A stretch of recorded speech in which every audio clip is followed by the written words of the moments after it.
नमस्कार मित्रांनो. कधी विचार केलाय का की आपलं दप्तर, पाण्याची बाटली, आपण जी श्वास घेतो ती हवा, अरे अगदी आपण स्वतः, या सगळ्या गोष्टींमध्ये असं काय सारखं आहे? त्या नेमक्या कशापासून बनलेल्या आहेत? चला, आज विज्ञानाच्या या मजेशीर विश्लेषणातून या मोठ्या रहस्याचा उलगडा करूया. तर सुरुवात करूया आपल्या पहिल्या टप्प्यापासून. जरा आपल्या आजूबाजूला नजर टाका. काय दिसतंय?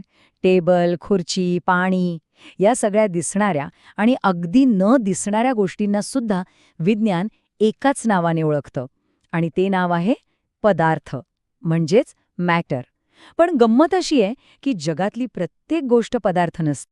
आणि इथेच आपला मुख्य प्रश्न उभा राहतो. आपल्याला जे काही दिसतं, जे काही जाणवतं, ते सगळं खरंच मॅटर आहे का? काय वाटतं? हा प्रश्न ना वाटतो तितका सोपा नाहीये. चला याचाच शोध घेऊया. मग एखादी गोष्ट पदार्थ आहे की नाही हे ओळखायचं कसं? यासाठी शास्त्रज्ञांनी एक गुप्त कसोटी तयार केली आहे. घाबरू नका, ही काही अवघड नाहीये. फक्त 2 सोपे नियम आहेत. जर कोणतीही गोष्ट हे 2 नियम पाळत असेल तर समजून जा ती पदार्थ आहे. चला पाहूया ही गुप्त कसोटी नेमकी आहे तरी काय. आणि ही आहे ती सोपी कसोटी. नियम नंबर 1. त्या गोष्टीला वस्तुमान म्हणजेच मास असायला हवं. आता वस्तुमान म्हणजे काय? सोप्या भाषेत सांगायचं झालं तर तिच्यात किती सामान भरलंय, सध्यासाठी आपण त्याला वजन असं म्हणूया. आणि नियम नंबर 2, ती गोष्ट जागा व्यापते, म्हणजेच ऑक्युपाय स्पेस. बस, फक्त या 2 गोष्टी लक्षात ठेवल्या की पदार्थ ओळखणं एकदम सोपं होऊन जाईल. तर हे आपलं एक सूत्रच तयार झालं. वस्तुमान अधिक जागा बरोबर पदार्थ, म्हणजेच mass plus space equals matter. हे सूत्र आपल्या या संपूर्ण शोधाची किल्ली आहे बरं का. हे अगदी पक्क लक्षात ठेवा, कारण आता आपण याचाच वापर करून काही कोडी सोडवणार आहोत. चला तर आपलं सूत्र वापरून पाहूया. समोर बघा, एक दगड आहे. त्याला वजन आहे का? हो, नक्कीच आहे. तो जागा व्यापतो का? हो. म्हणजे दगड हा पदार्थ आहे. आता पुस्तक आणि लाकूड घ्या. ह्या सगळ्यांना वजन आहे आणि त्या जागाही व्यापतात. म्हणजे हे सर्व घन म्हणजे सॉलिड पदार्थ आहेत. आता एका बाटलीत पाणी घेऊया. रिकाम्या बाटलीपेक्षा पाणी भरलेली बाटली जड लागते, बरोबर? म्हणजे पाण्याला वजन आहे आणि ते बाटलीतली जागा व्यापते. म्हणजे पाणीसुद्धा एक द्रव म्हणजे लिक्विड पदार्थ आहे. हे तर सोपं होतं नाही का? पण आता एका अवघड प्रश्नाकडे जाऊया. आता आपण एक अशा गोष्टीबद्दल बोलूया जी आपल्याला दिसत नाही, पण ती नेहमी आपल्या सोबत असते. हवा. अनेकांना वाटतं की हवा म्हणजे काहीच नाही, फक्त रिकामी जागा. पण ते खरं आहे का? चला आपल्या गुप्त कसोटीने या अदृश्य पदार्थाचा शोध घेऊया. आता खरा प्रश्न, हवा म्हणजे एअर पदार्थ आहे का? काय वाटतं? तिला वजन असेल का? ती जागा व्यापत असेल का? जरा विचार करा, कारण याचं उत्तर खूप इंटरेस्टिंग आहे. आणि हो, बरेच जण इथेच गोंधळतात. याचं उत्तर एका सोप्या प्रयोगात आहे, जो आपण घरी सुद्धा करू शकतो. आपला नियम नंबर 2 आठवतोय? जागा व्यापणे. जेव्हा आपण फुग्यात हवा भरतो तेव्हा तो मोठा होतो. याचा अर्थ एकदम स्पष्ट आहे, हवा जागा व्यापते. आता नियम नंबर 1, वस्तुमान.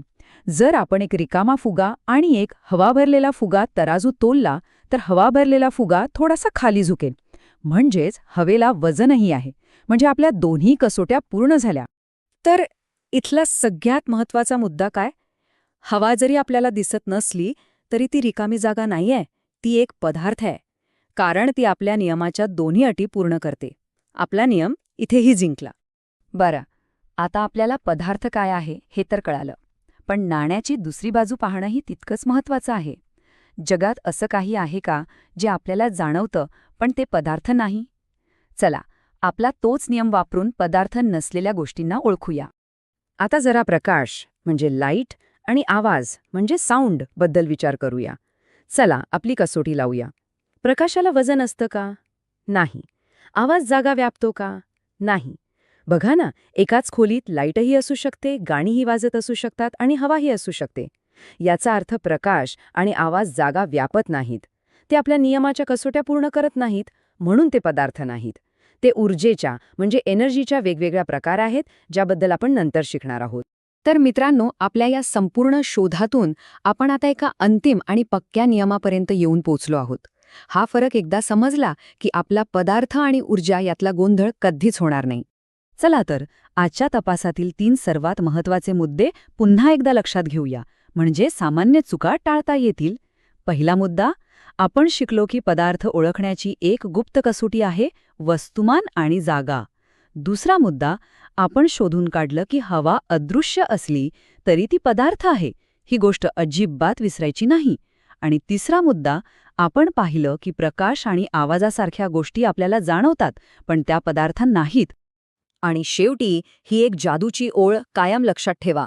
जर कोणीही विचारलं की पदार्थ म्हणजे काय, तर आपलं उत्तर एकदम तयार आहे. ज्या गोष्टीला वस्तुमान असतं आणि जी जागा व्यापते तिला पदार्थ म्हणतात. हीच विज्ञानातील त्याची सर्वात सोपी आणि अचूक ओळख आहे. पण थांबा, जाता जाता एक विचार मनात येतोय. जर दगड, पाणी आणि हवा हे तिन्ही पदार्थ आहेत, मग दगड इतका कठीण का? पाणी असं वाहतं का? आणि हवा अदृश्य का असते? म्हणजे ते इतके वेगवेगळे का आहेत? याचं उत्तर दडलंय पदार्थाच्या 3 अवस्थांमध्ये, म्हणजेच सॉलिड, लिक्विड अँड गॅस. तर मग भेटूया पुढच्या भागात, जिथे आपण ह्या तिन्ही अवस्थांची